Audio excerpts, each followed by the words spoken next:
I never imagined I would reach 67 years old to see my own son, the very one I carried in my womb and nursed, throw hot coffee in my face.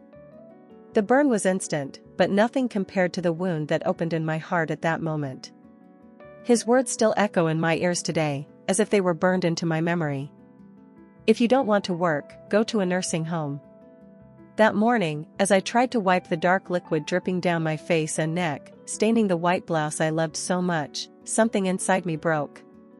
It wasn't just respect or trust, it was that silent certainty every mother carries, that no matter what happens, your child will always see you as someone who deserves, at the very least, dignity. I am Glória Silva, a retired teacher, widowed for 8 years, living in Belo Horizonte. My story could be just another sad tale of filial ingratitude that people hear and shake their heads at in disapproval before changing the subject. But what happened after that coffee was thrown in my face transformed not only my life but the lives of hundreds of others.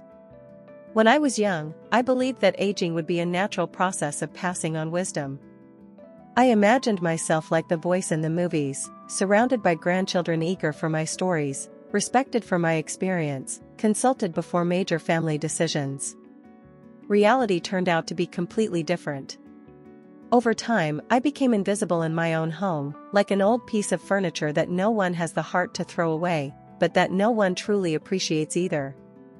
After Pedro, my husband, passed away from a sudden heart attack at 62, Mateus, our only son, insisted that I move in with him.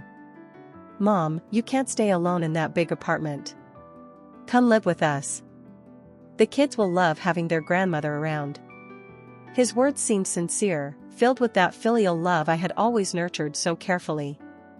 I remember the day of the move. I arrived at their house in the Mangabeira's neighborhood with just 2 large suitcases. I sold practically everything I had accumulated over decades of married life. The furniture, the dishes we received as wedding gifts, the books Pedro and I collected. Everything was sold for a fraction of its value. I deposited the money into an emergency account. "You won't need this, Mom. We have everything you need here," Mateus assured me as he showed me the guest room in the back of the house, which would be my new home. The first few months were peaceful. I woke up early, made coffee for the family, helped 12-year-old Juliana with her Portuguese homework. I played with 8-year-old Lucas, who had a special sparkle in his eyes when I told him old stories. Fernanda, my daughter-in-law, seemed pleased with the extra help, especially since her commitments as an architect took up much of her time. Things began to change subtly. First, there were seemingly innocent comments. "Mrs. Glória, these old recipes have too much sugar, they're not very healthy for the kids today." Then came the suggestions. It would be better not to interfere so much in the kids' education.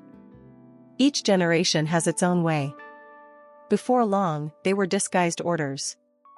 "Mrs. Glória, we've reorganized the kids' schedules. Now they'll go to extracurricular activities after school. You don't need to look for them anymore." My room, which was already the smallest in the house, was gradually taken over by storage boxes. The table where I used to correct volunteer work for adult literacy was removed to make space for gym equipment that Fernanda had nowhere else to put. My old photographs, the few personal items I brought with me, were discreetly taken from the common areas of the house. "We're modernizing the decor," Fernanda justified. Mateus, always busy with his executive career, was rarely present for these little daily humiliations. When I tried to talk to him, I always heard the same response: "Mom, Fernanda knows what's best for the house. You need to adapt." And so, day by day, I adapted, learning to be less, to take up less space, to make less noise, to exist less. Even so, I continued to fulfill my role. I washed, ironed, cooked, took care of the plants, helped the kids when allowed, made small repairs around the house. My retirement as a teacher, not very generous, went almost entirely to help with household expenses or to buy gifts for the grandkids. Gifts that were often stored away without enthusiasm, or worse, donated without my knowing. There were moments of joy, of course, the rare Sundays when Mateus decided we would all have lunch together. The nights when Juliana would sneak into my room asking for help with some schoolwork she couldn't solve. The mornings when Lucas would sneak into my bed, still sleepy, asking for stories about Grandpa Pedro, whom I never knew. They were small oases of affection in a growing desert of indifference. The coffee incident happened on an ordinary Tuesday. The night before, I had felt intense pain in my legs. Arthritis that worsened with time and constant effort. The doctor at the health clinic, whom I had visited secretly so as not to burden the family with my problems, recommended rest for a few days. I decided that just for that morning, I wouldn't get up at 5:30, as usual, to prepare the family coffee. Just one morning of rest, I thought as I turned on the small TV in my room to watch the morning news. It was almost 7 when I heard Mateus's heavy footsteps in the hallway. The door to my room opened without any prior knock. Privacy was a luxury I hadn't had for a long time. "Mom, where's the coffee? The kids are going to be late for school. Fernanda already left for the office, thinking you had everything ready."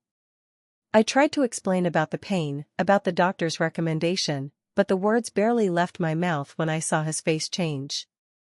He was no longer my boy. He was a stranger, with eyes filled with a rage I had never seen before.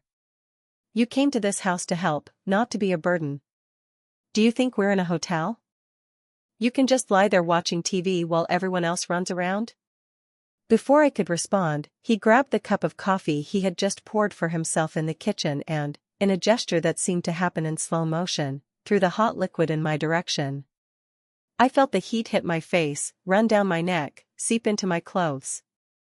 The physical pain was immediate, but the emotional shock paralyzed me. "If you don't want to work, go to a nursing home." The words came out like poison from his mouth. In that moment, I saw something terrible in his eyes. There was no regret or surprise about the act itself. There was only the coldness of someone finally saying out loud what they had been thinking for a long time. That's when I noticed the faces of the children at the door.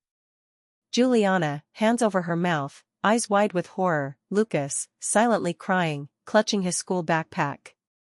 Behind them, Fernanda, who showed no shock or indignation, only a slight discomfort, as if witnessing an unpleasant but unsurprising scene. With trembling hands, I tried to wipe my face with the hem of my shirt. I felt the tears mix with the coffee, creating a bitterness that was not just on my skin, but in my soul. At that moment, something died inside me. That mother who forgave everything, who overlooked everything, who diminished herself to avoid being a bother, ceased to exist. But while one part of me was dying, another part, much stronger and more determined, began to awaken.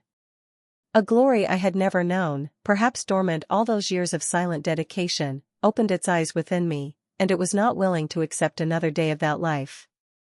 What no one could imagine, not even I, was that the coffee thrown in my face would be just the beginning of a story that would change not only my destiny but that of my entire family, and not in a way anyone could foresee. When I became a widow, I accepted my son Mateus's invitation to live with him, my daughter-in-law Fernanda, and my 2 grandkids in their home in Mangabeira. It was a decision that seemed to make sense at the time. The apartment where I had lived with Pedro for nearly 4 decades suddenly felt too big, too silent, as if the very rooms echoed his absence. The walls that had witnessed so many laughs, arguments, reconciliations, and future plans now seemed to stare at me with the same sadness I carried in my heart. Mateus's proposal came during the wake.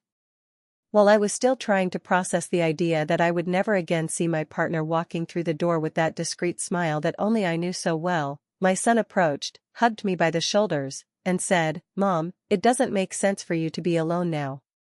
Come live with us. The kids will love having Grandma around, and you won't have to worry about anything." Perhaps it was the numbness of grief, perhaps the frightening prospect of loneliness, or simply that human need to feel needed, useful, part of something bigger. The fact is, I accepted, without much reflection on what it meant to leave behind the home I had built, the neighbors who knew my story, the independence I had always cherished. At first, everything felt like a dream.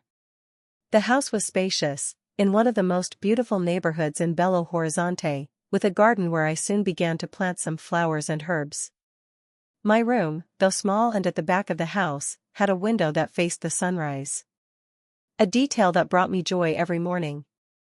The kids, especially in the first months, welcomed me with warm hugs when they came home from school. Juliana, at 12, with her sharp intelligence that reminded me so much of her father at the same age, loved to hear my stories about the times I taught. Lucas, the youngest at just 8, had contagious energy and endless curiosity about how things used to be. Fernanda, my daughter-in-law, initially showed herself to be helpful. "Mrs. Gloria, make yourself at home. This house is yours now too," she said, though her words never really felt sincere. There was something in her eyes, a reserve, a constant evaluation that I preferred to ignore. After all, not everyone finds it easy to show affection, and I didn't want to be that mother-in-law who judges or creates problems. I established a routine that seemed to please everyone. I woke up early, a habit from decades of being a teacher, and prepared breakfast. I made sure it was a complete meal: fresh fruits, bread that I sometimes baked myself, scrambled eggs just the way Mateus liked since childhood, strong and aromatic coffee. Then I helped the kids get ready for school, checking to make sure they didn't forget any supplies, giving a final adjustment to the clothes Fernanda had set out the night before. When the house was empty, I began my household chores. Not that anyone explicitly asked me, but it felt like a tacit agreement. In exchange for being welcomed, I would take care of the house, washing, ironing, tidying up, cooking. I prepared lunch for when Mateus came home during his break, always trying to remember the dishes he loved as a child. In the afternoon, I picked the kids up from school, helped with homework, and improvised special snacks that made their eyes light up. Weekends were filled with little outings to the nearby park, impromptu movie sessions in the living room, and board games I dug out from the back of the rarely opened toy cupboard. "Grandma, you make the house more fun," Juliana once said while we were baking a chocolate cake together. Those words were treasured in my heart, but the harmony began to unravel subtly, like fabric fraying thread by thread, until suddenly you notice the irreparable tear.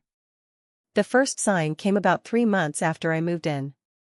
I was in the kitchen preparing one of my vegetable soups that Mateus had always loved since childhood when Fernanda walked in with a polite smile that didn't reach her eyes and said, "Mrs. Gloria, I appreciate your effort, but I think we'll start ordering more delivery during the week. You know how it is, the kids today have different tastes. They prefer different foods, and we also need to monitor their diet more closely." I stood frozen, the wooden spoon hovering over the pot, smelling the familiar spices I had planted in the little garden bed. Something in the way she spoke, it wasn't a request or a suggestion, but a communication of a decision already made me realize my role was being redefined without my consent. "Of course, Fernanda. I just thought it would be good for the kids to have home-cooked meals, but you're the mother, you know what's best," I replied, swallowing the lump forming in my throat. From that day on, deliveries became more frequent. My soup, which was ready nonetheless, sat untouched in the fridge for days until I, to avoid waste, consumed it in lonely small portions in my room. The changes continued, always presented as small necessary adjustments, always with that polite smile that poorly disguised impatience. "Mrs. Gloria, I think it's better if you don't pick the kids up from school anymore. We've hired a more convenient school van. Mrs. Gloria, Mateus's clothes need to be ironed a specific way. Let me show you how to do it for the housekeeper. Mrs. Gloria, the kids are very busy with their extracurricular activities. It might not be good to distract them with so many stories." Each of those sentences felt like a small cut, seemingly harmless, but bleeding silently. Mateus, always absorbed in his work and professional ambitions, seemed not to notice, or worse, tacitly agreed with this gradual process of making me invisible in my own home. The physical space I occupied was also shrinking.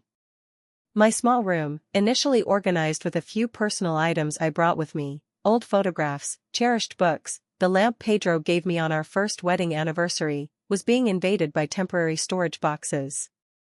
First, a discreet pile in the corner, then entire shelves filled with items that had no other place in the house. "You don't mind, do you? It's just until we reorganize the attic," Fernanda explained while stacking 3 more boxes in the already reduced space. I just felt it, trying to ignore the claustrophobic sensation settling in. The photographs I placed on the living room shelf, one from my wedding with Pedro, another of little Mateus in my arms, a more recent one with the grandkids, were removed during a decor update. When I asked about them, Fernanda replied absent-mindedly, "Oh, I put them somewhere safe." The decorator said we needed a cleaner, more contemporary look. Visits from friends I made throughout my life, old colleagues, neighbors from our old apartment, started to be subtly discouraged. "Mrs. Gloria, it would be better to give more notice when you have visitors. This weekend isn't good. We have important commitments. Maybe it's better for you to meet your friends outside at a cafe for more privacy." Gradually, my world began to shrink. Sunday lunches, which were initially family gatherings, became increasingly rare, replaced by commitments with Fernanda and Mateus's friends, dinners at restaurants where I wasn't invited, or simply quiet days where everyone stayed in their corner of the house. I was invariably confined to my ever-shrinking room. The kids, always sensitive to changes in family dynamics, also started to drift away, though in different ways. Juliana, entering pre-adolescence, became more reserved, more concerned with her mother's approval than with our conversations that once flowed so naturally. Lucas still ran into my arms occasionally, but his visits to my room became more furtive, as if he instinctively knew our closeness was no longer encouraged. One afternoon, I found him crying alone in the garden after being scolded by Fernanda for showing me his report card before her. "Mommy said I'm bothering you too much, Grandma, that you need rest," he sobbed, wiping his tears with the back of his hands. I hugged him tight, feeling my heart ache. "You never bother me, my love. Never. Grandma loves your company more than anything," but the seed of doubt had already been planted. In the following weeks, I noticed how he hesitated before entering my room, how he sought permission with his eyes before telling me about his day at school. It was around this time that I began to notice changes in Mateus's behavior as well. My son had always been reserved, more focused on his professional ambitions than on showing affection. But there was a silent understanding between us, a connection that went beyond words, or at least that's what I believed. His arrivals home became later, his greetings more mechanical. When I tried to talk about something beyond the trivial, a book I read, a troubling news story, a childhood memory of his, he would check the clock, fiddle with his phone, or simply respond with monosyllables until I got the unspoken message. He had no time or interest for my words. There was one particularly painful episode during a rare dinner when we were all at the table. I commented on a book I had just finished reading, something about social transformations in Brazil over the past decades. I was excited to have something substantial to share, something beyond the household trivialities my existence seemed reduced to. It's fascinating how the author connects seemingly unrelated events and shows patterns that I began genuinely enthusiastic. "Mom," Mateus interrupted me with a barely concealed sigh. "I don't think this is the time for such heavy discussions. The kids are tired. We had a long day." The silence that followed was awkward. I noticed Fernanda's gaze, a mix of satisfaction and pity that made me feel small, insignificant. I lowered my eyes to my plate, suddenly without appetite, aware that I had crossed some invisible boundary, that I had tried to take up more space than I was allowed. That night, I cried silently in my room, the door locked so no one would hear my sobs. It wasn't just the humiliation of being silenced in front of the kids, it was the growing realization that in that house, I wasn't a person with valid thoughts, feelings, and contributions. I was, at best, a convenient helper, at worst, a burden they tolerated out of obligation. The physical pains, which had been with me for a few years, knees protesting when climbing stairs, back aching after hours of housework, intensified with the emotional weight I carried. I started taking painkillers more often, hiding the bottles at the back of the drawer so I wouldn't be seen as that old woman full of medications. I tried to talk to Mateus about how I felt on one rare occasion when I found him alone, having coffee in the kitchen before everyone woke up. "Son, I know you all have your lives, your routines, and I don't want to be a bother, but sometimes I feel like I'm disappearing in this house, that my presence is more tolerated than welcomed," I said, trying to keep my voice steady. Mateus sighed, that characteristic sigh that preceded his impatient responses. "Mom, are you imagining things? We all have a lot to do, a lot of pressures.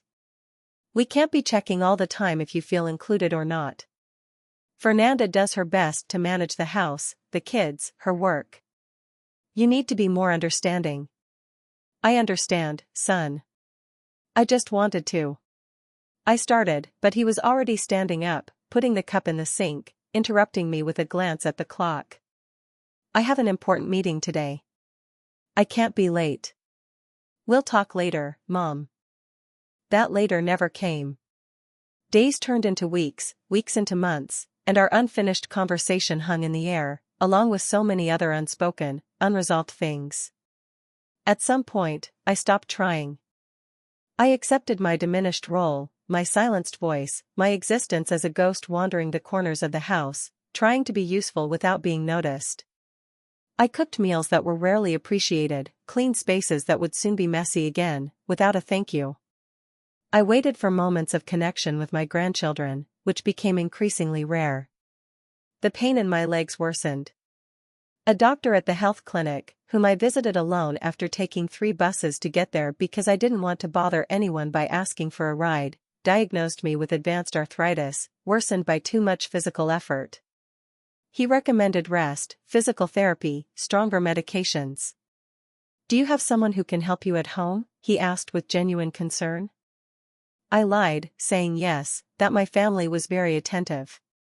I couldn't admit, even to myself, the reality of my situation. It was that fateful morning, after an especially painful night when I could barely sleep due to the pain in my legs, that I decided, just for that day, to stay in bed a little longer, just a small concession to my tired body, a brief pause in the silent servitude that had become my life. I had no idea that this small, seemingly insignificant decision would be the spark to reveal the truth I was trying to deny. In my son's house, I was nothing more than an unpaid servant, a presence tolerated only as long as I was useful, convenient, invisible. And when Matthias walked into my room that morning, furious because the coffee wasn't ready, when he threw the hot liquid in my face and shouted for me to go to a nursing home if I didn't want to work, the mask finally fell. There was no longer any way to pretend, not even to myself, that I still had a place in that family.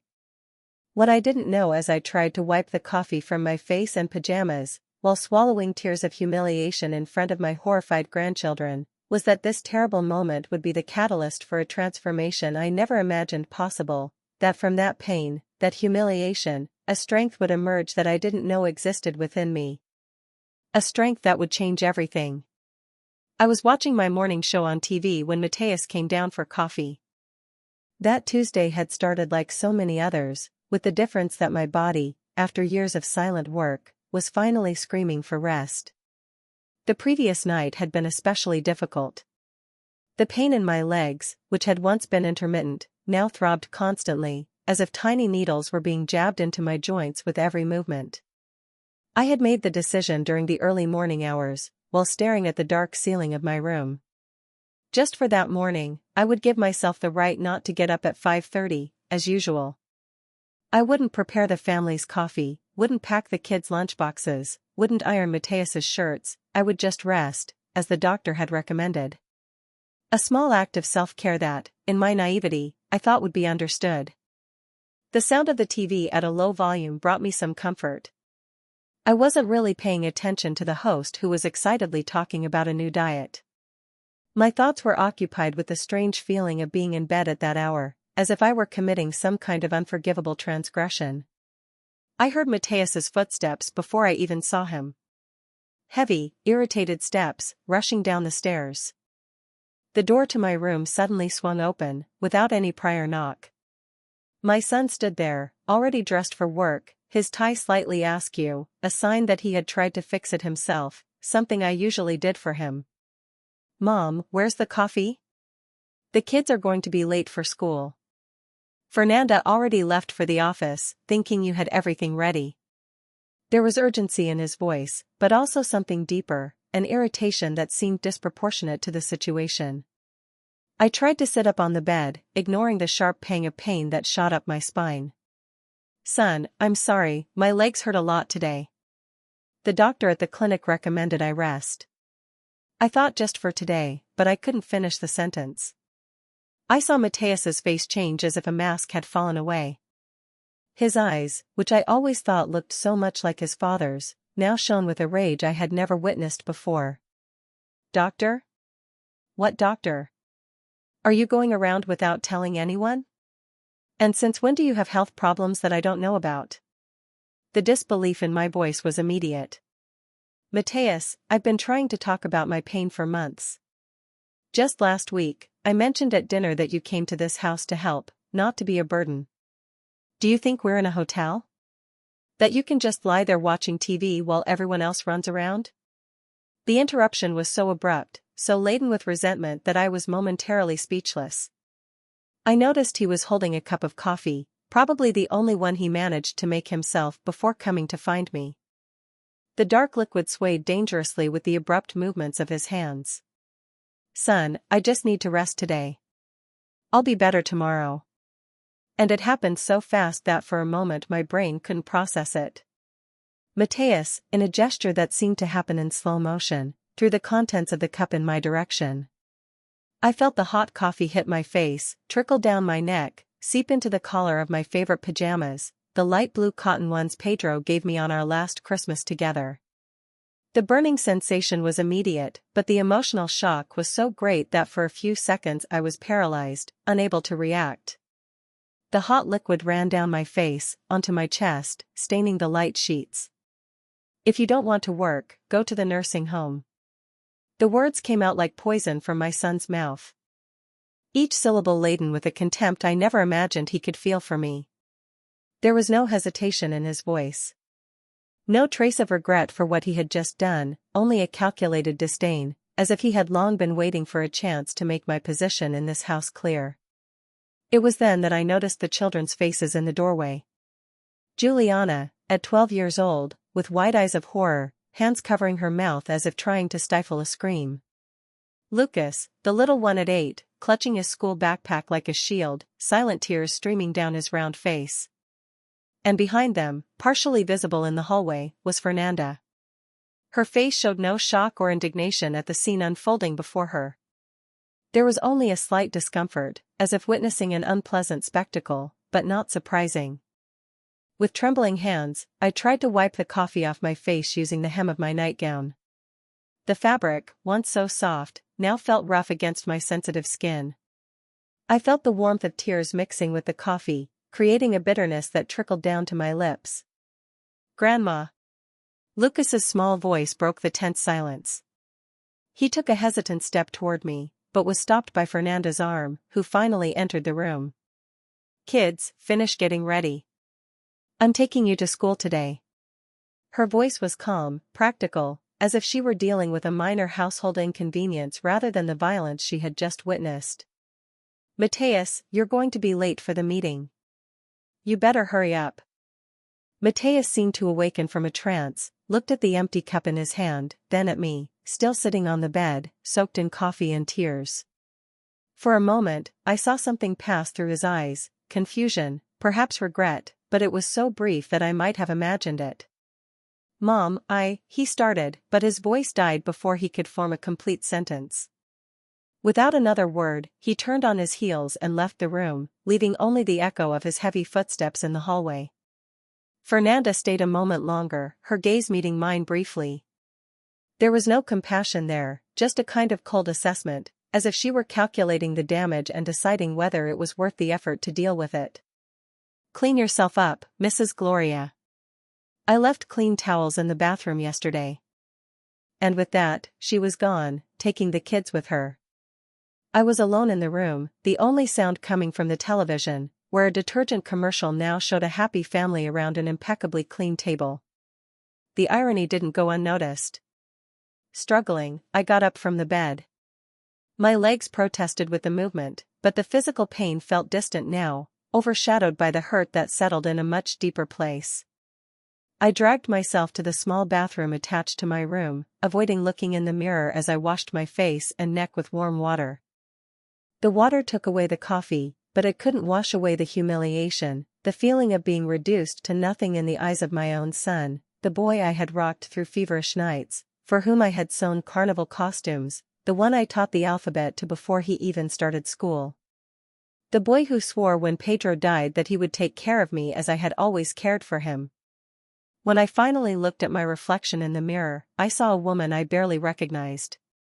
The gray hair, usually neatly arranged in a simple bun, was disheveled and damp. The skin on my face and neck bore red splotches where the hot coffee had burned, but it was the eyes that seemed to belong to someone else. Eyes that had seen too much, endured too much, given up too much. It was there, in front of that foggy mirror, that something happened inside me. A rupture like a dam finally giving way after years of accumulated pressure. All the pain, all the swallowed silence, all the dignity denied day after day. All of it turned into a crystal-clear certainty. I could no longer stay in that house. Not for another day, not for another hour. With a calm I didn't know I possessed, I returned to the bedroom. I grabbed the old suitcase I brought when I moved, the one that remained partially unpacked, as if a part of me always knew this wouldn't be my permanent home. I started putting inside it the little I could still call mine, simple clothes, some from the time I taught. The few books that hadn't been relegated to boxes in the basement during the successive reorganizations of the space, the photo album I kept hidden at the back of the drawer, where the memories of my life with Pedro remained protected from this house's indifference, his wristwatch, which stopped working the day he left, but I kept with me like a talisman, the small wooden box where I stored the letters we exchanged during our courtship, when he traveled for work to the countryside, while I carefully folded each piece, each memory.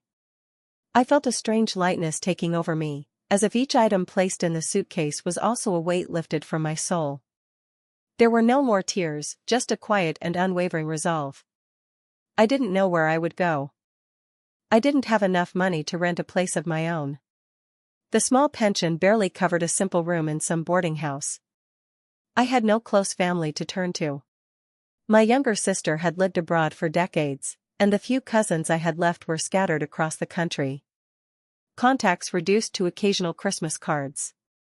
But in that moment, the uncertainty of the future felt less frightening than the certainty of the present. Anything, a park bench, a temporary shelter, even the dreaded nursing home, would be preferable to continuing to exist as a ghost in my own son's house, invisible, until my usefulness was questioned. And so, feeling despicable, I finished packing the suitcase, zipping it up with a determined motion. I changed out of my coffee-stained pajamas into a simple dress, one of those Fernanda considered too outdated to wear when there were visitors. I combed my hair, pinned it up in my usual bun, put on a light lipstick, small rituals of dignity that helped me regain some sense of control. I grabbed my bag, checked that my documents and the little money I had were there. I took one last look at the room, which for almost 3 years I tried to turn into a home. The bare walls, the stacked boxes, the small television now silent. None of it held any true trace of my existence. It was as if I had never really inhabited that space, just temporarily occupied a corner that didn't belong to me. I dragged the suitcase down the hallway, each step a small victory over the pain in my legs and the weight of humiliation. The house was silent, empty. Fernanda had taken the kids to school. Mateus was probably already at work, issuing orders with the same authority he used to dismiss me. Upon reaching the living room, a wave of memories tried to overwhelm me. There was the sofa, where in the first months, I sat with the kids to tell stories. The table where we occasionally gathered for a family dinner, the shelf from which my photographs had been removed to make way for soulless decorative objects chosen to match the decorator's color palette. I resisted the urge to look back as I walked toward the front door. There was nothing there that deserved a sentimental goodbye. That house was never mine, and now I understood it never would be. I opened the door, and the morning air hit me like an unexpected caress. The sun shone with an intensity that felt ironic, given the darkness of recent events. The quiet street of the Mangabeira's neighborhood stretched out before me, the well-kept gardens of neighboring houses, the expensive cars parked in garages, a scene of prosperity that hid, as I now knew, its own silent miseries. I hadn't planned what to do next. Where would I go with a suitcase, little money, and aching legs? What would be the first step on this unexpected journey of liberation? The uncertainty should have been terrifying, but strangely, I felt calmer than I had in a long time. It was then that I heard the sound of a horn. A black car, not very new but well-maintained, parked by the curb right in front of the house's gate. For a moment, I thought it might be Mateus returning, perhaps regretting what he had done, or Fernanda, coming back after dropping off the kids. But when the driver's window rolled down, a face I hadn't seen in many years was revealed. A face marked by time, framed by completely white hair, yet with eyes that still sparkled with the same kindness that had captivated me decades ago when we were just young students at the same college. Donna Zuliide called me. I came as fast as I could, said Antonio, his gaze assessing the suitcase beside me, the red mark still visible on my neck. She saw everything from her window. She was worried. I was momentarily speechless.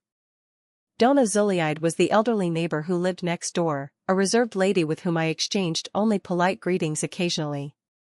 I never imagined she had been watching, that she had witnessed my humiliation through the windows.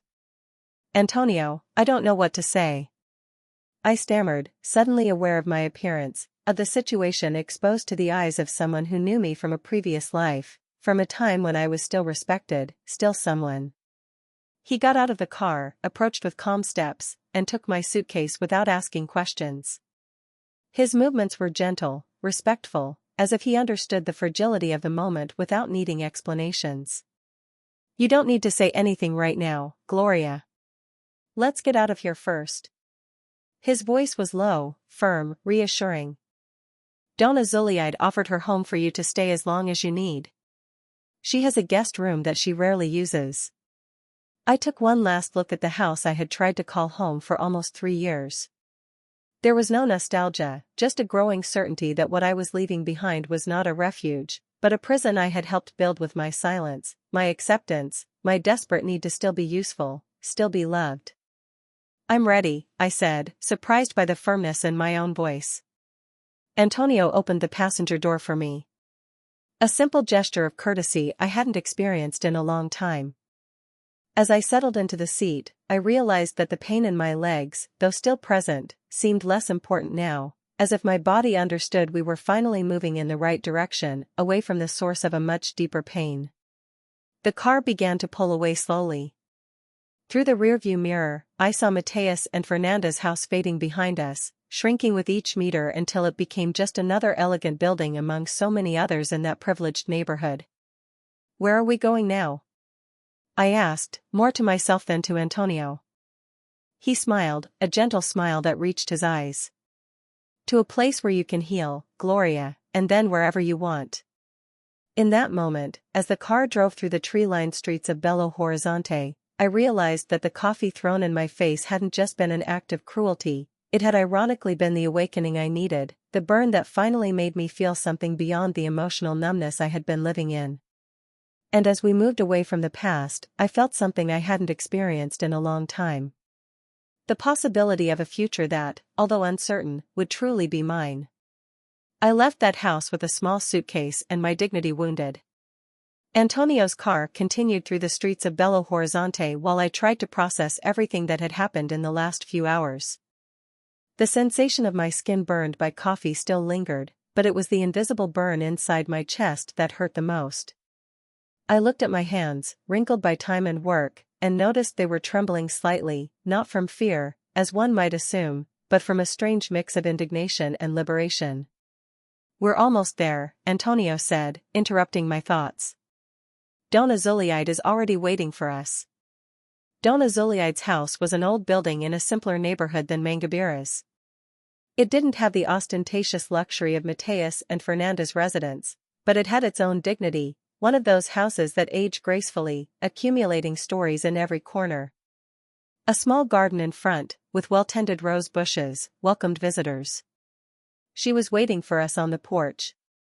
A 75-year-old woman with white hair tied in a simple bun, very much like mine. Her eyes, framed by deep wrinkles, revealed a wisdom gained over the years. When she saw me getting out of the car, she hurried towards me, ignoring her own difficulty in walking. Gloria, my dear. Come in, she said, taking my hands in hers. We will take care of you now. I was led to a simple, cozier room. A single bed with a handmade quilt, an old dark wood dresser, a window overlooking the backyard garden. On the walls were a few paintings of serene landscapes. A small crucifix hung above the headboard. It reminded me of the faith that, I admit, I had set aside in recent years. "I made you some chamomile tea," said Donna Zuleide, returning to the room with a tray, "and I set aside some medicine for those burns." I sat on the edge of the bed while she carefully applied ointment to the red spots on my face and neck. Her movements were gentle, precise, as if she were caring for a child. It was in that moment, under that maternal touch that I had offered to so many but received so little lately, that the tears finally came. They weren't silent tears like the ones I had shed for months in Mateus's house. They were deep, visceral sobs that seemed to come from the depths of my soul. "Cry, my daughter," Donna Zuleide whispered, wrapping me in her thin but surprisingly strong arms. "Cry everything you need to cry. Sometimes it's only after the storm that we can see the blue sky again."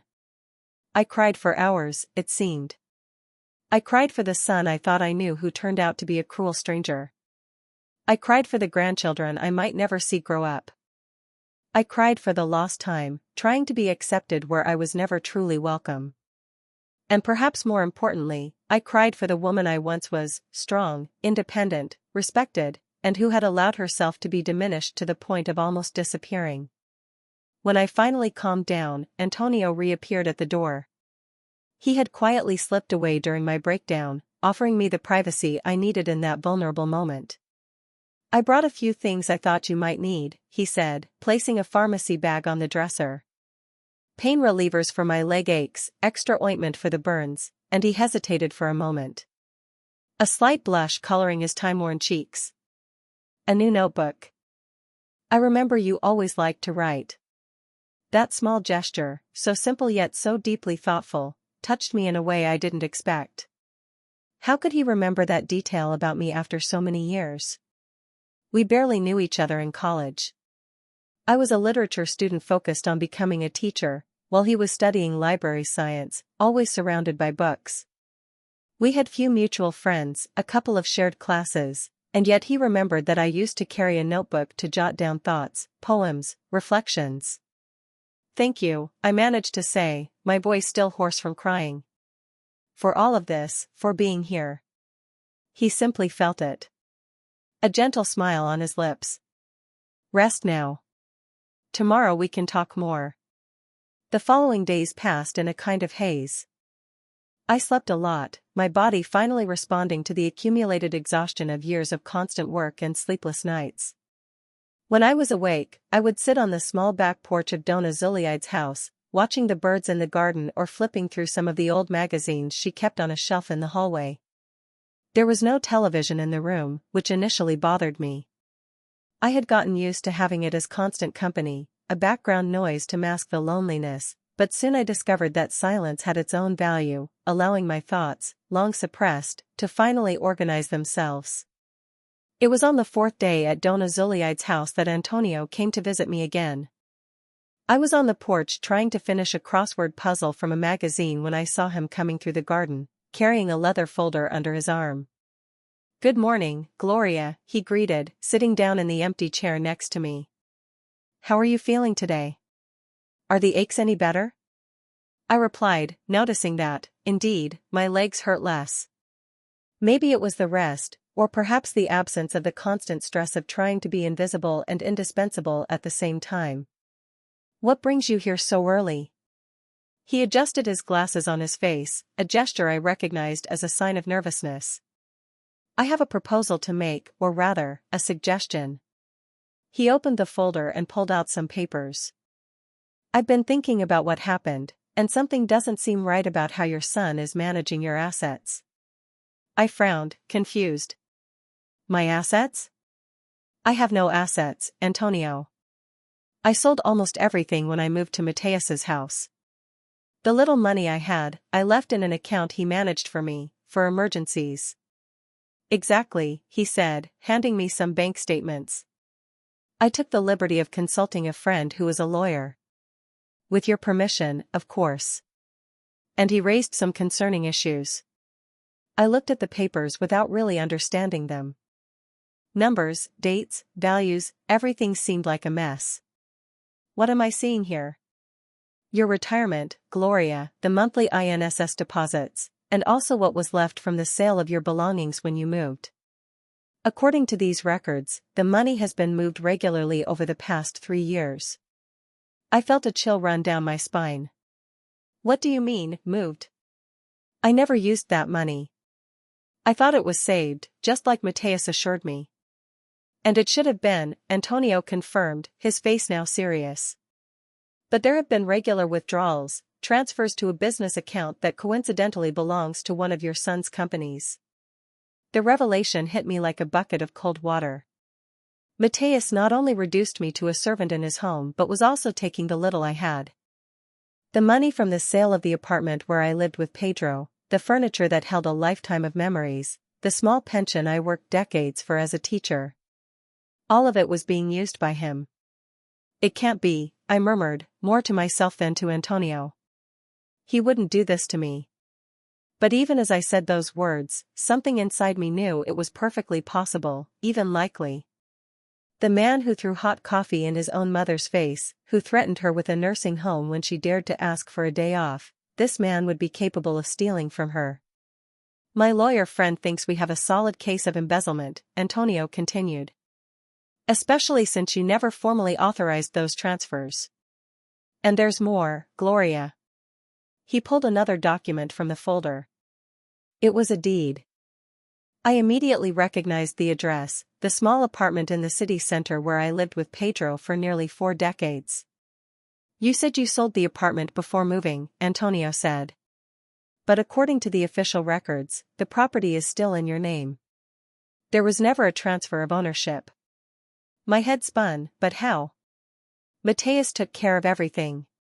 He said he found a buyer, that the price was fair considering the market conditions.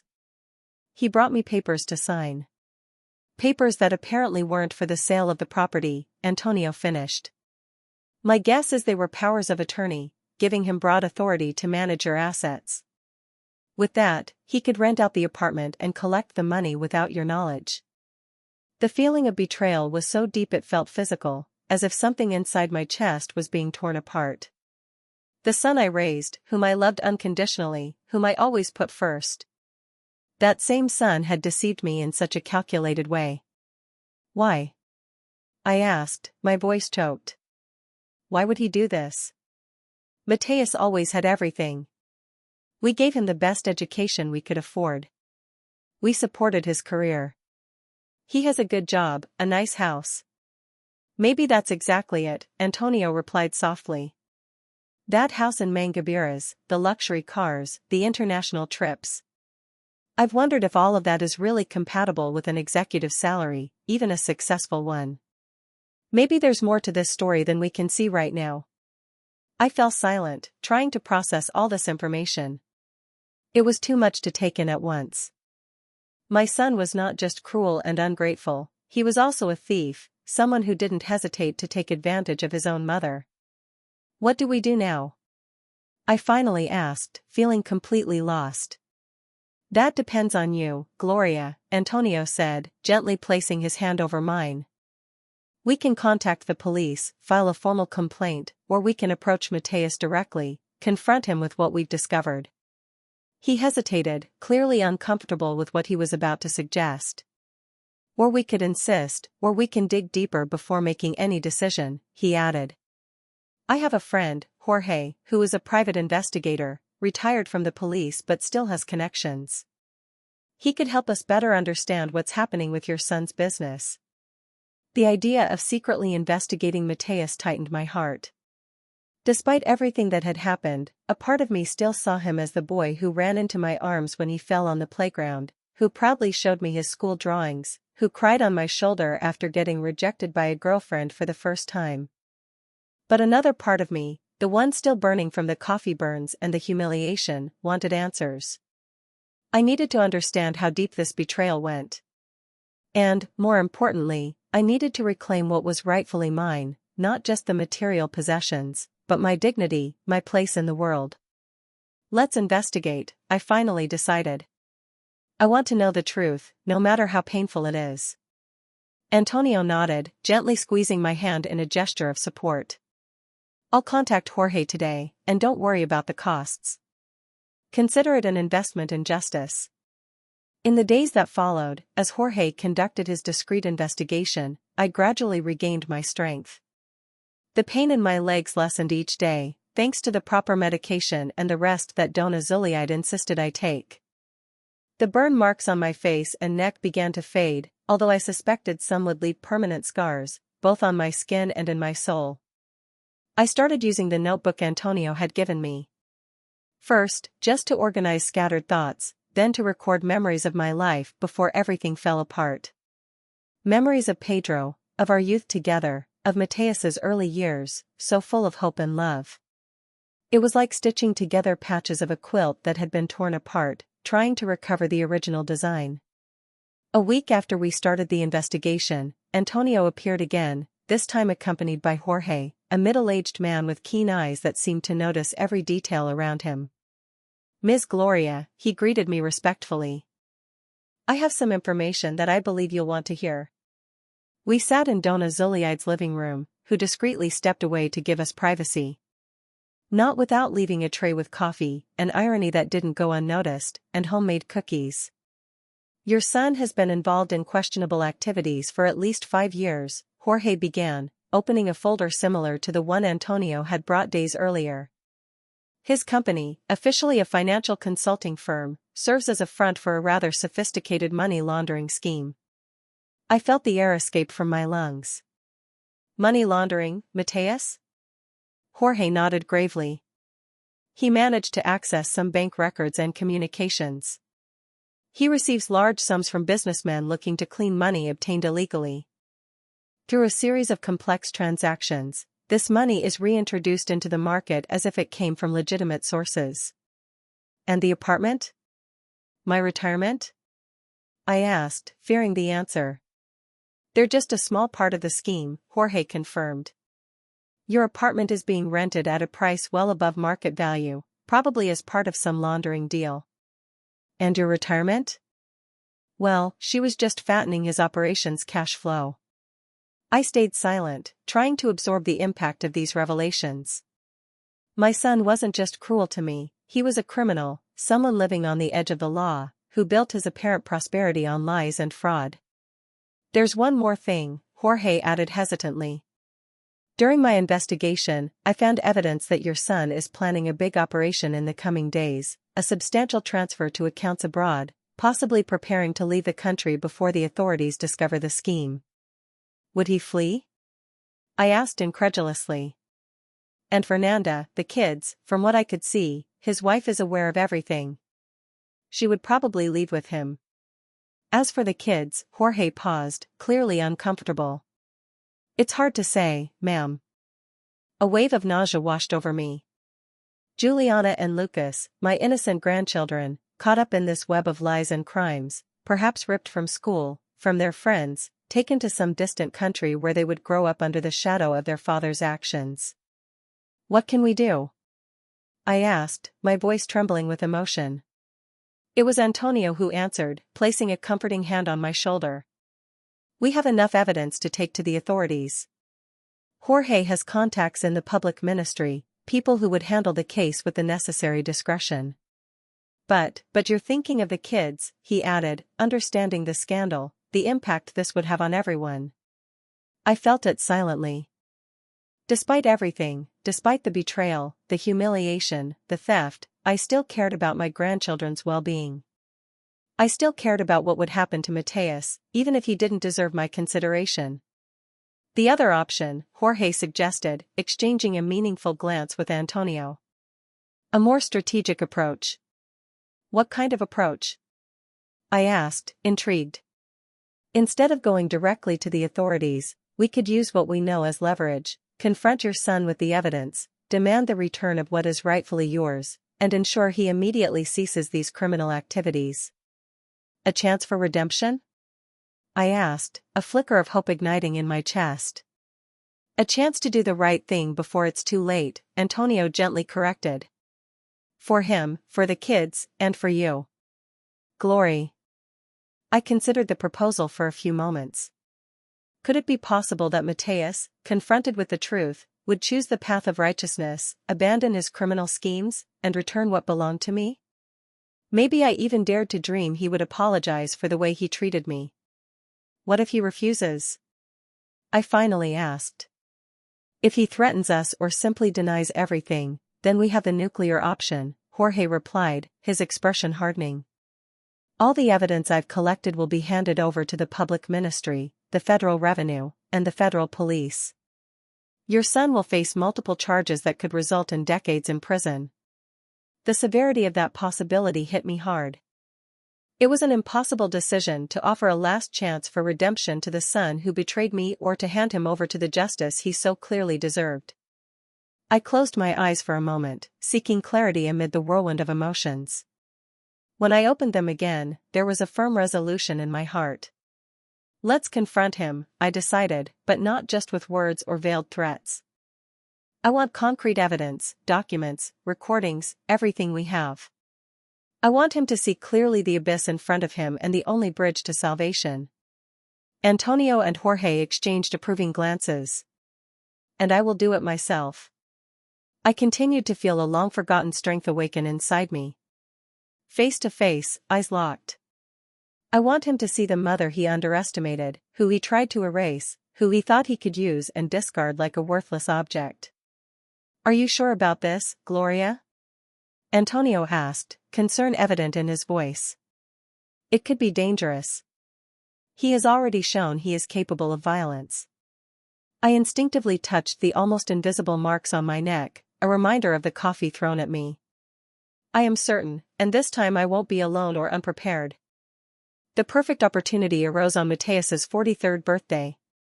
Jorge had discovered, through his contacts, that my son was planning a big celebration at his penthouse. A party to impress partners, influential friends, and potential investors. It was the ideal setting. All the key players in Mateus's life, gathered in one place, witnesses to what was about to happen. Are you sure you want to do this, Gloria? Antonio asked for the umpteenth time, as he helped me choose an appropriate dress. We had gone to a store downtown, something I hadn't done in years. We can still go the formal route, let the authorities handle this. I looked at my reflection in the store mirror. The woman staring back was no longer the shadow I had become over the years. The simple yet elegant navy blue dress fit perfectly on my body. The hair that Donna Zuliide insisted on styling at a nearby salon was impeccably done. The burn marks on my neck had almost completely vanished, covered by light but effective makeup. I had never been so sure of anything in my life, Antonio, I replied, straightening my shoulders. This isn't just about reclaiming what's mine, it's about reclaiming who I am. On the night of the party, Antonio dropped me 2 blocks from Mateus's house. Jorge would be waiting at the opposite corner, ready to intervene if anything went off script. Inside my small but elegant bag, I carried what Jorge called our insurance, a USB drive containing all the evidence of Mateus's criminal activities, a small voice-activated recorder, and a phone with the number of a prosecutor on speed dial. I walked slowly along the cobblestone sidewalk of the Mangabeira's neighborhood, feeling a mix of anxiety and determination. The lights of Mateus's house shone brightly, and music could be heard even from a distance. Luxury cars lined the street, Mercedes, BMWs, Audis, showcasing the guests' prosperity. Upon reaching the gate, I was greeted by a security guard hired specifically for the event. He checked a guest list on his tablet. Your name, Mrs. Glória Silva, I replied firmly. I'm the mother of the birthday boy. The man raised his eyebrows in surprise, clearly not expecting this information. After a few awkward moments checking the list, he apologized. I don't see your name here, ma'am. Let me check with Mr. Mateus. That won't be necessary, I interrupted, pulling a small envelope from my bag. I have a special gift for my son. Something he will want to receive personally. Please just announce my arrival. There was an authority in my voice that I didn't immediately recognize. An echo of the teacher I had been for decades, used to commanding classrooms and earning respect. The security guard hesitated for just a moment before nodding and leading me to the entrance of the house. the interior was unrecognizable. The decor, always impeccable and culled by Fernanda's aesthetic standards, now boasted lush floral arrangements, sophisticated lighting, and a team of waiters circulating with trays of canapés and glasses of champagne. A pianist played softly in a corner of the room, creating an atmosphere of refinement that contrasted with the growing nervousness I felt inside. Several guests looked at me with curiosity as I entered. I clearly didn't belong to this social circle. Even with my new dress and styled hair, something about me revealed my simpler origins, my life dedicated to education rather than appearances or status. I spotted Matthias at the center of a group, laughing loudly at some joke, a glass of champagne in hand. Fernanda was by his side, stunning in a tight red dress, wearing that calculated smile I knew so well. There was no sign of the children. They were probably in some room with a babysitter hired especially for the occasion. I took a deep breath and walked toward them, feeling each step as if it were in slow motion. It was Fernanda who saw me first. Her eyes widened in shock, and she discreetly nudged Matthias, leaning in to whisper something in his ear. He turned slowly, and our eyes met across the room.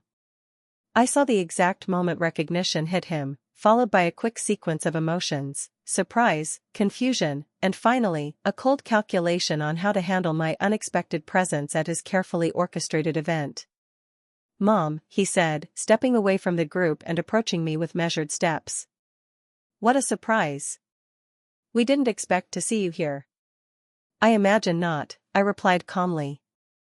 After all, I wasn't invited. An uncomfortable silence settled between us. I noticed how he checked my appearance, perhaps looking for signs of the burns I had suffered. Maybe he was simply surprised to see me well-dressed and composed, so different from the humiliated woman who had left his house weeks ago. "You look different," he finally commented. "I'm myself again," I gently corrected. "I came to bring your birthday gift, son." I extended the envelope I was carrying. He took it hesitantly, as if it might contain something dangerous. "Can we talk privately?" he suggested, casting worried glances at the nearby guests who were starting to watch our interaction with growing interest. "Actually," I replied, slightly raising the volume of my voice, "I think your gift deserves an audience. After all, it's not every day you turn 43, is it?" Before he could protest, I moved to the center of the room, where the space was more open, as if I sensed the tension in the air. The pianist slowed the music until it stopped completely. Conversations around us gradually faded, until an expectant silence filled the room. "Good evening, everyone," I began, surprising myself with the firmness of my voice. "For those who don't know me, I am Glória Silva, Matthias's mother. Many of you must be wondering, who is this lady who showed up uninvited at the fancy party? Well, until a few weeks ago, I lived in this house, taking care of my grandchildren, cooking, cleaning, being useful in any way I was allowed to be." Matthias quickly stepped forward, trying to interrupt me. "Mom, I think you're not well. Let's talk privately." "No, I'm perfectly fine, son," I replied, stepping back to keep my distance. "In fact, I've never been better since I left this house.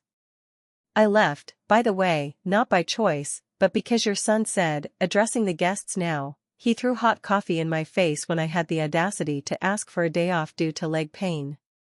A murmur of shock swept through the room. I saw some women exchanging horrified glances, men with furrowed brows, expressions of disbelief and dismay all around. "She's confused," Matthias tried to explain, forcing a smile. "Old age, you know how it is? Sometimes it mixes reality with fantasy." "Fantasy?" I repeated, opening my bag and pulling out the flash drive. "How is it fantasy that you appropriated my retirement money or that the apartment you told me you sold 3 years ago is still in my name, being rented out illegally to others, without my knowledge or consent?" Matthias's face visibly paled. Fernanda quickly stepped up, standing beside him in a show of unity that seemed more a reflection of self-preservation than genuine support. "Mrs. Glória is going through a tough time," she intervened, addressing the guests with her best social smile. "We had to make the tough decision to seek specialized help for her, and unfortunately, she hasn't taken the idea well. Specialized help, I repeated, letting out a bitter laugh. Is that what you call a nursing home?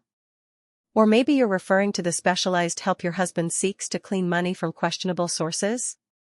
The silence in the room was now absolute. Even the waiters had stopped moving, petrified by the scene unfolding. This is absurd, said Matthias, his voice trembling slightly. Mom, you clearly aren't well. Please, let's talk privately, resolve this as a family. Family?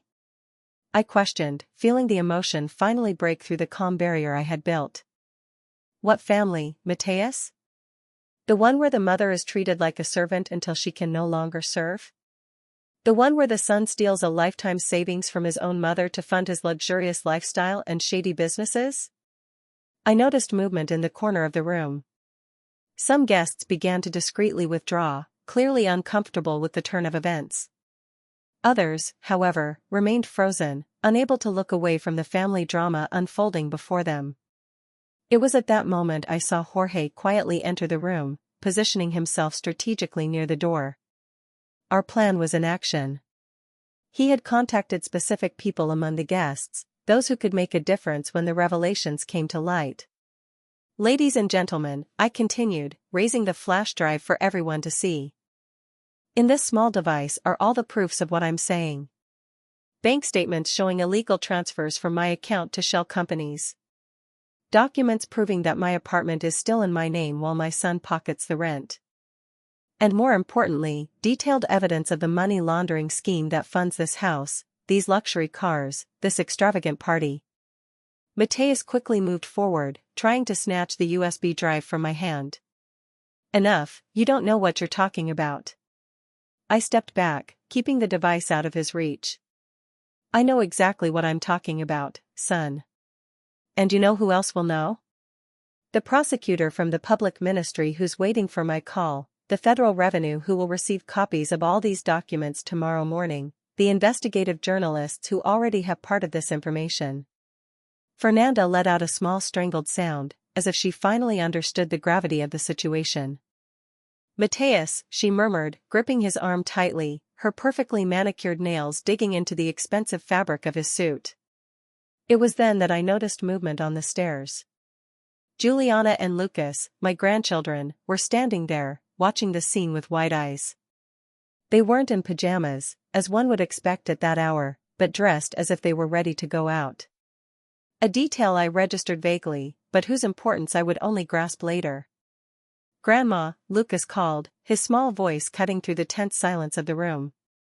I felt my heart tighten. I hadn't planned for the kids to witness this, but perhaps it was inevitable. Maybe it was necessary for them to see the truth about their parents, no matter how painful it was. Hi, my love, I replied softly. Are you coming home now? He asked, stepping down a few stairs, ignoring Fernanda's frantic gesture for him to stay put. Before I could respond, Matthias exploded. This is ridiculous. I'm calling security to get you out of here. You're ruining my party, embarrassing the family with these absurd accusations. Absurd? I repeated, keeping calm. So, you deny that you appropriated my money? Deny that you rented my apartment without my permission? Deny that you're involved in money laundering schemes? She's delusional. He shouted to the guests, many of whom were now visibly backing away, creating an empty circle around us. It's her age, you see? She's confused, mixing things up. It was then that a deep, authoritative voice rang out from the back of the room. Actually, Mr. Silva, the accusations seem quite specific and well-founded. A middle-aged man, in a discreet but evidently expensive suit, stepped forward. I recognized him immediately from the photographs Jorge had shown me. He was the prosecutor from the public ministry, one of the special guests we had ensured would be present. Dr. Mendez, federal prosecutor, he introduced himself, not to Matthias, but to the room in general. I came to this event at the invitation of a colleague, but I confess I didn't expect such an enlightening spectacle. Next to him, another man spoke up. Carlos Almeida, Federal Revenue. Funny how the information we received anonymously last week seems to fit perfectly with what we're hearing now. Mateus's face drained of all color. His eyes darted from one guest to another, as if desperately searching for allies, for a way out. Fernanda, for her part, was slowly backing away toward the stairs, where the children remained frozen. "This is a misunderstanding," Mateus stammered, his earlier confidence completely evaporated. "I can explain everything. These are complex matters, legitimate tax structures that may seem." "Spare us, Mateus," I interrupted softly. "The time for lies is over." At that moment, Jorge discreetly approached me, whispering in my ear, "Federal agents just arrived. They're outside, waiting for authorization to enter and execute search and seizure warrants." I nodded slightly, feeling a strange calm wash over me. I hadn't planned for things to escalate this quickly. I expected a confrontation, maybe a negotiation, a chance for Mateus to acknowledge his mistakes and try to make amends.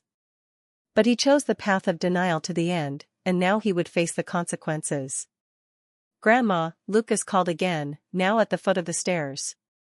"What's happening?"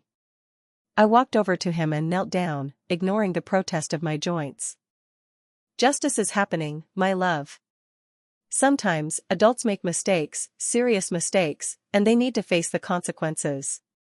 "Are you going to take Daddy away?" he asked, tears shining in his eyes. "No, dear, I'm not the one taking your father, but he will need to answer for some things he has done." Juliana also came down, stopping beside her brother.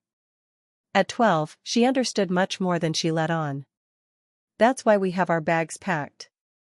Daddy said we were going to travel tonight after the party, which was a surprise."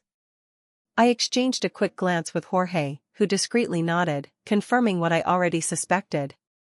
Mateus planned to flee the country with the family right after the party, probably using fake documents and offshore accounts prepared for this eventuality.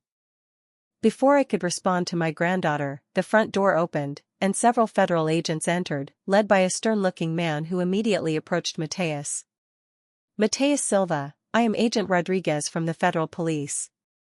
We have a warrant for your arrest for the crimes of embezzlement, fraud, money laundering, and tax evasion. We also have a search and seizure warrant for this residence." What followed was a blur of activity. Mateus being handcuffed and read his rights, Fernanda screaming hysterically while other agents prevented her from interfering, panicked guests trying to leave as quickly as possible, some covering their faces to avoid being photographed by agents documenting the scene. Amidst this chaos, I held my grandchildren, embracing them, trying to shield them from the trauma of seeing their parents taken away. Antonio had entered the house as well and joined us, his solid and comforting presence by my side. "What will happen to us now, Grandma?" Juliana asked, her voice small and scared, despite the maturity she was trying to show. I looked at Antonio, who nodded encouragingly, and then at the children. "You will come with me, my loves. I have a place where we can stay together safely while all this gets sorted out." "But what about Daddy and Mommy?" Lucas insisted. I took a deep breath, searching for the right words. "They will need to sort some things out with the law. It will take time and it won't be easy, but I promise I will be with you every step of the way." As the last guests left and the federal agents began to methodically search the house, Mateus was led to the door. He paused briefly as he passed us, his gaze meeting mine one last time. "Why, Mom?" he asked, his voice hoarse with emotion. Anger, despair, perhaps even a late flicker of regret. "Why did you do this to me?" I faced the man my son had become, so distant from the boy I raised with love and hope. "I didn't do this to you, Mateus. You did this to yourself.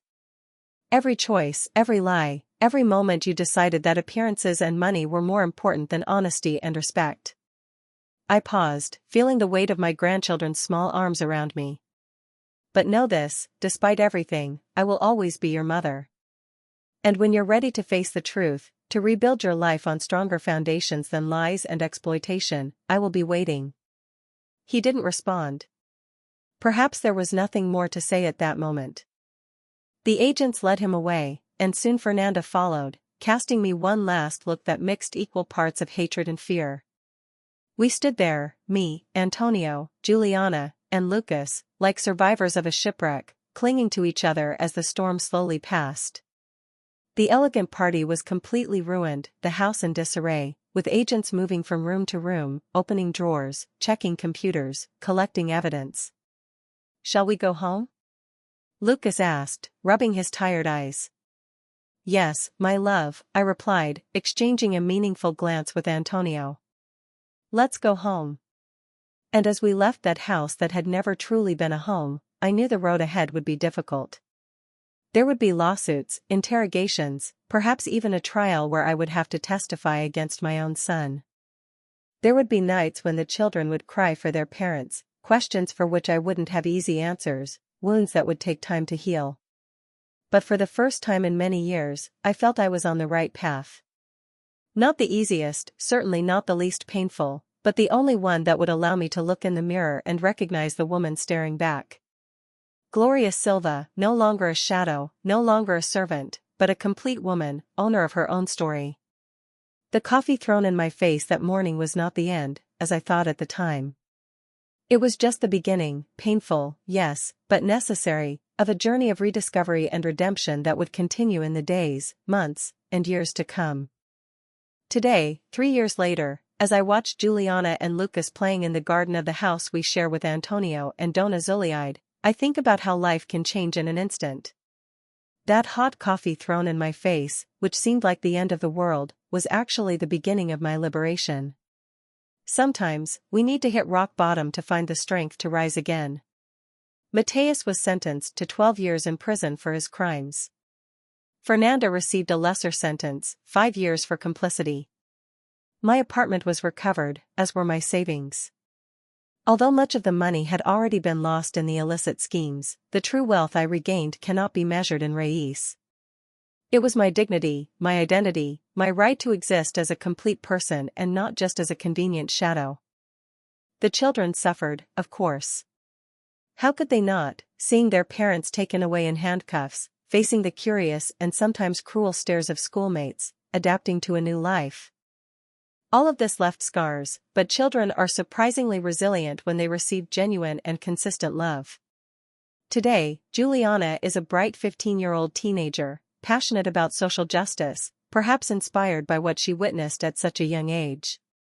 Lucas, now 11, remains that sweet and sensitive boy, though more confident, more secure in his place in the world.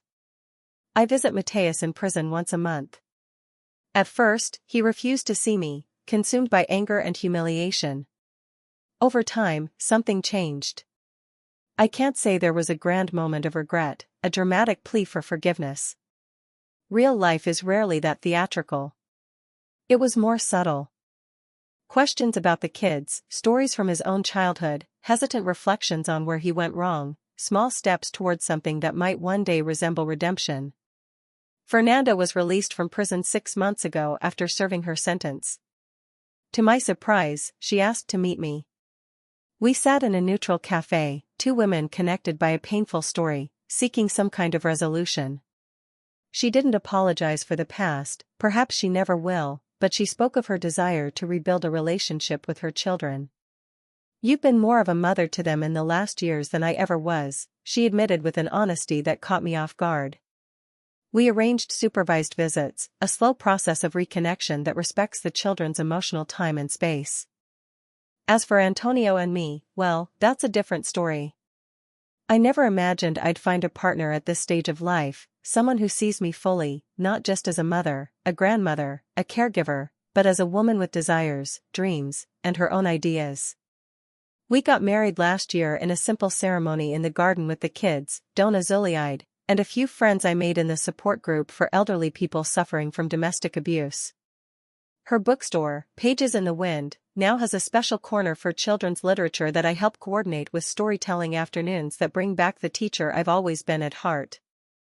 The Renascer Institute, which I founded with part of the recovered funds and donations from people touched by my story, has already helped hundreds of elderly individuals escape situations of abuse and neglect. We offer temporary shelter, legal assistance, psychological support, and, most importantly, a path to independence and rediscovery of self-identity. No one is just a burden to be carried or discarded. I always say in the training sessions I conduct for social workers and healthcare professionals. Every person, regardless of age, has value, a voice, and the fundamental right to dignity. This journey hasn't been easy. There were nights I cried myself to sleep, torn apart by the pain of having to choose between protecting my grandchildren and my son's freedom. Moments when I questioned if I had done the right thing, if I could have found a less drastic solution. Days when the weight of responsibilities, 2 traumatized children, a son in prison, a new life to build from scratch, felt too heavy to bear. But in each of those difficult moments, I remembered that morning, the hot coffee spilling down my face, the cruel words, "If you don't want to work, go to the nursing home."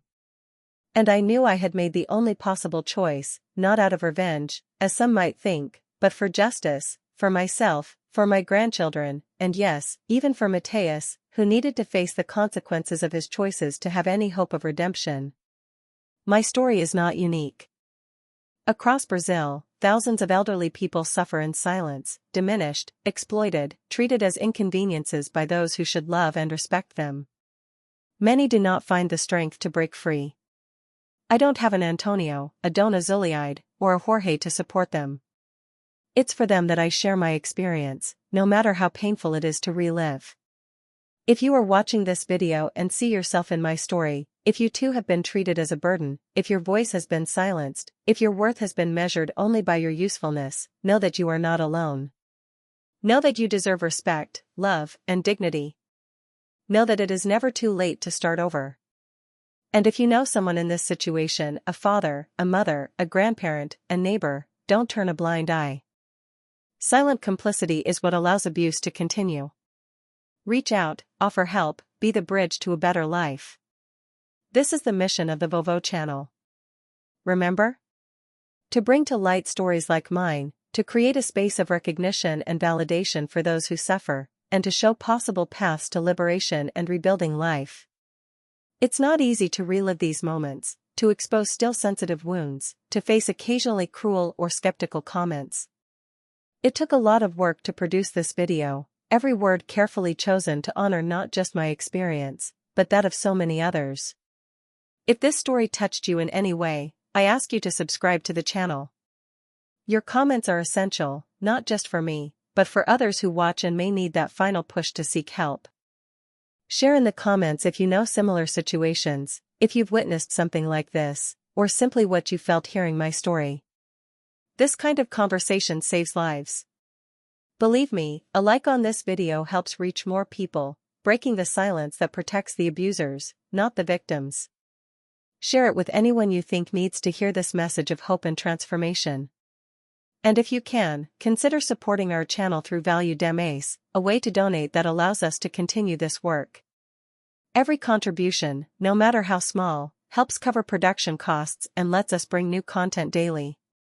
With your support, we can expand our reach, improve the technical quality of the videos, and perhaps even create educational materials for distribution in social assistance centers and support groups for the elderly.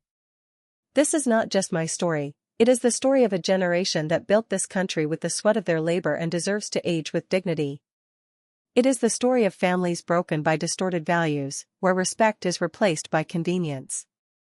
And above all, it is a story of hope, that it is never too late to take back the reins of your own life, to raise your voice and say, "I exist, I matter, I deserve respect." From Belo Horizonte to all of Brazil, I, Glória Silva, thank you for listening. And remember, the coffee that once burned my face ended up igniting a much stronger flame within me. A flame that I hope can light the way for others still living in darkness.